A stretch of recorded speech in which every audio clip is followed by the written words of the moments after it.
बिस्मिल्लाहिर्रहमानिर्रहीम, अस्सलाम वालेकुम। मैं हूं फ़हीम अख्तर, एक नए व्लॉग के साथ हाजिर खिदमत हूं। नाज़रीन, पीछे 72 घंटे रह चुके हैं पाकिस्तान के 12वें आम इंतखाबात के इनेकाद को। इलेक्शन कमीशन ऑफ पाकिस्तान की तैयारियां जारी हैं, आखिरी मराहल में तैयारियां पहुंच चुकी हैं, कैंपेन्स आखिरी मराहल में पहुंच चुकी हैं और ये वाहिद इलेक्शन होंगे 2008 या 13 के इलेक्शनों के बाद कि तहरीक इंसाफ किसी बड़े जलसे किए बगैर इलेक्शन के अंदर जा रही है। अब तहरीक इंसाफ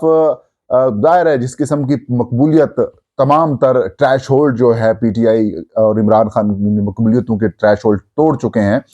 तो ऐसे में उनको वैसे कैंपेन की जरूरत नहीं है, लेकिन फिर भी फ्री एंड फेयर इलेक्शंस के लिए तहरीक इंसाफ को जल्द से करने की इजाजत होनी चाहिए थी। लेकिन बदकिस्मती से इलेक्शन कमीशन ऑफ पाकिस्तान इसका किरदार बड़ा अजीब व गरीब किस्म का रहा और इंतजामिया का जो रवैया रहा वो पीटीआई के खिलाफ रहा। इसके बावजूद मुस्लिम लीग नून पीपल्स पार्टी का माहौल नहीं बन पा रहा और अब तहरीक इंसाफ की तरफ से एक मशावरत का अमल शुरू किया जा रहा है कि उनका वजीर आजम का उम्मीदवार कौन होगा। मशावरत की जा रही है, उम्मीदवार का नाम फाइनल किया जा रहा है और पीटीआई मखसूस नशिस्तें हासिल करने के हवाले से भी कुछ प्लान जो हैं वो फाइनल कर रही है। हतमी मंजूरी इमरान खान साहब चंद रोज के अंदर देंगे और जो अहम नाम है वो भी आपके साथ मैं आज शेयर करूंगा कि कौन कौन से नाम शामिल किए जा रहे हैं प्राइम मिनिस्टर के लिए। 72 घंटे पीछे रह गए हैं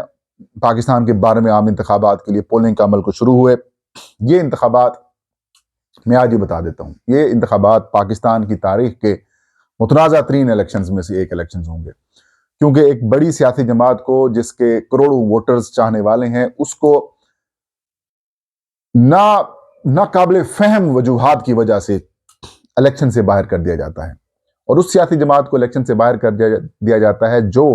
गुज़श्ता आम इंतखाबात में सबसे ज़्यादा नशिस्तें और सबसे ज़्यादा वोट लेने वाली जमात है।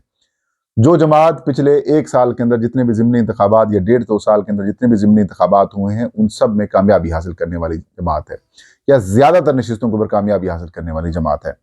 उस जमात को इंट्रा पार्टी इंतखाबात करवाने के ऊपर 2 दफ़ा कराने के बावजूद उनके इंतखाबात को रद्द किया जाता है और फिर इलेक्शन कमीशन ऑफ पाकिस्तान फैसला करता है और सुप्रीम कोर्ट ऑफ पाकिस्तान उस फैसले को इंडोर्स करती है या फिर जो पिशावर हाई कोर्ट से तहरीक इंसाफ को रिलीफ मिलता है उसको ख़त्म करके इलेक्शन कमीशन का फैसला बरकरार रखती है और सुप्रीम कोर्ट ऑफ पाकिस्तान ये हुक्म देती है कि तहरीक इंसाफ के इंट्रा पार्टी इंतखाबात नहीं हुए और उनको शफाफ इंतखाबात करवाने चाहिए। अब तहरीक इंसाफ इंट्रा पार्टी इंतखाबात करवाने जा रही थी, लेकिन इलेक्शंस की वजह से काफ़ी रिजर्वेशन शो की गई और इंतजामिया की जानिब से सपोर्ट नहीं किया जा रहा था, तो तहरीक इंसाफ ने फिर फैसला किया कि हम इंट्रा पार्टी इंतखाबात अब आम इंतखाबात के बाद करवाएंगे। अब पीटीआई के लिए 2 चैलेंज थे। एक चैलेंज ये था कि उनको जो मखसूस नशिस्तें हैं क्या वो मिलेंगी या फिर नहीं मिलेंगी। मखसूस नशिस्तें ज़ाहिर है तहरीक इंसाफ उसके लिए नाअहल करार दे दी गई है। पीटीआई अब मखसूस नशिस्तें नहीं हासिल कर पाएगी। अब पीटीआई प्लान बी के ऊपर जा रही है। मैंने 3-4 दिन पहले भी एक स्टोरी दी थी कि पीटीआई मुख्तलिफ सियासी जमातों को जो उनके करीब रहे हैं उनको उनके साथ नाम फाइनल कर रही है और इम्कान ये जाहिर किया जा रहा है कि मजलिस वहदतुल मुस्लिमीन के साथ तहरीक इंसाफ बातचीत करेगी और उनकी जमात के अंदर तहरीक इंसाफ के जो सारे लोग होंगे वो शमूलियत इख्तियार करेंगे और जब वो उस जमात के अंदर शमूलियत इख्तियार करेंगे 3 दिन का वक्त इलेक्शन कमीशन ऑफ पाकिस्तान देगा। जो भी आज़ाद हैसियत के अंदर उम्मीदवार जीतते हैं वो किसी सियासी जमात को शामिल कर लें और फिर उसके बाद मखसूस नशिस्तें उनको अलाट कर दी जाती हैं। तो ये जमात MWM में अगर तहरीक इंसाफ के लोग चले जाते हैं, उनके साथ अलायंस करके चले जाते हैं, उसमें शामिल हो जाते हैं, तो फिर तमाम नशिस्तें तहरीक इंसाफ जो है जो मखसूस नशिस्तें उनको मिलनी हैं उनके कोटे की वो पीटीआई हासिल कर लेगी और यूं तहरीक इंसाफ अपना वजीर आजम बनाने की पोजीशन में भी आ जाएगी। MWM के साथ भी अलायंस किया जा सकता है, बल्कि हो सकता है होगा। दूसरा, जमशेद दस्ती साहब की जमात भी मौजूद है, अवामी राज पार्टी, अगर मैं गलत नहीं हूँ तो उसका इंतखाबी निशान झाड़ू है, वो भी मौजूद है। फिर शिरानी साहब की पार्टी भी मौजूद है और एक आध और भी जमात के साथ बातचीत की जा रही है, वो भी हो सकती हैं। तो ये जमात मिलकर फिर हुकूमत अगर अब ज़ाहिर है इंटरनेशनल ऑब्जर्वर भी पाकिस्तान में पहुंच चुके हैं और अगर वो उनके सामने भी अगर इस तरीके से मैसिव किस्म की धांधली कराने की कोशिश की जाएगी या फिर होगी अगर हुई तो फिर तो बात खराब हो जाएगी। अगर नहीं होती धांधली तो तहरीक इंसाफ तो है अभी नाज़रीन इस हालात में भी, मतलब आप टीवी चैनल्स के ऊपर जो इश्तिहारात चल रहे हैं, जो पेड कैंपेन चल रही है, उसके अंदर भी तहरीक इंसाफ की कैंपेन नहीं चलाने दी जा रही, वो भी नहीं चल रही। पीटीआई अपनी कैंपेन सोशल मीडिया के ऊपर कर रही है, गूगल को एड्स देकर, यूट्यूब, फेसबुक और जो बाकी सोशल मीडिया एप्लीकेशंस हैं वहां पर पीटीआई अपनी कैंपेन कर रही है। लेकिन टीवी चैनल्स के ऊपर खबर चलना तो दूर की बात है, वहां पर तो इश्तिहार भी नहीं चलने दिया जा रहा। तो यूं तहरीक इंसाफ जो है वो, उसके हाथ भी बांधे गए हैं, उसके मुंह के ऊपर भी पट्टी बांधी गई है, आंखों के ऊपर भी पट्टी बांधी गई है, टांगे भी और पांव भी बंद कर देके आप इलेक्शन लड़ो। तो अब यूं इस किस्म की सूरत हाल है, और इस किस्म की सूरत हाल के अंदर तहरीक इंसाफ जो है वो फिर भी इन सारी सियासी जमातों से बहुत आगे है। आप जितने भी सर्वे देख लें, आप अभी मार्केट के अंदर चले जाएं, वहां पर भी आपको जो है वो मुस्लिम लीग नून पीपल्स पार्टी के खिलाफ लोग बात करते हुए नजर आएंगे और पीटीआई के हक में लोग वोट डालने की बात कर रहे होंगे। ये हकीकत है कि पहले उम्मीदवार जो हैं वो वोटर्स ढूंढते थे, लेकिन अब हकीकत ये है कि वोटर्स जो हैं वो अपने उम्मीदवार का निशान ढूंढ रहे हैं, पीटीआई के उम्मीदवार का निशान ढूंढ रहे हैं, लोगों से कंफर्म करवा रहे हैं कि भाई इस हल्के के अंदर